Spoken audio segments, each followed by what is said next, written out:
In today's video, I'm going to teach you how to create a quote in QuickBooks. Whether you're new to QuickBooks or looking to streamline your quote creation process, follow along and you'll be navigating these steps with ease in just 5 minutes.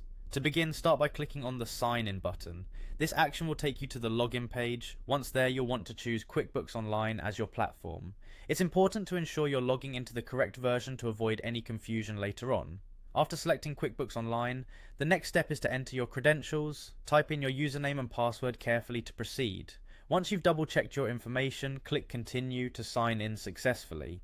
Now that you're on your QuickBooks dashboard, let's move on to creating the quote. Look towards the top left of your screen. You'll see a button labeled New. Click on it. This is your gateway to opening a new transaction or document within QuickBooks.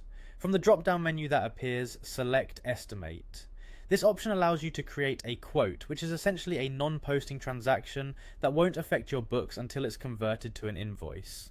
Next, it's time to add the details of your quote. Start by entering the customer's information. Add the customer's name and their email address. This ensures that your quote is correctly attributed and also establishes the primary method for sending the quote directly to your customer. Following this, you should specify the estimate date and the expiration date.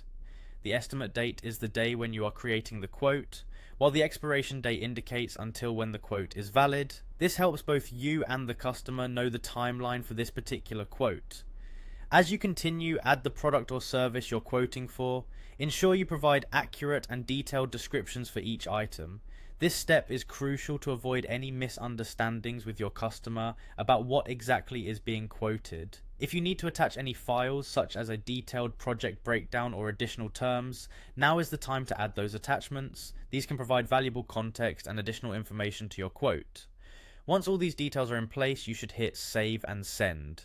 This will save your estimate and prepare it to be sent via email.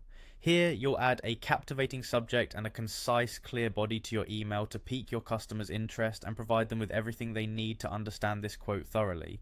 Finally, just click on Send. This completes the process, ensuring your quote is sent directly to your customer's inbox. Remember, estimates like these do not post any transactions until accepted and converted into invoices, ensuring your accounts remain unaffected during the estimation process. I hope you found this guide helpful and straightforward, allowing you to efficiently create quotes within QuickBooks for your business needs.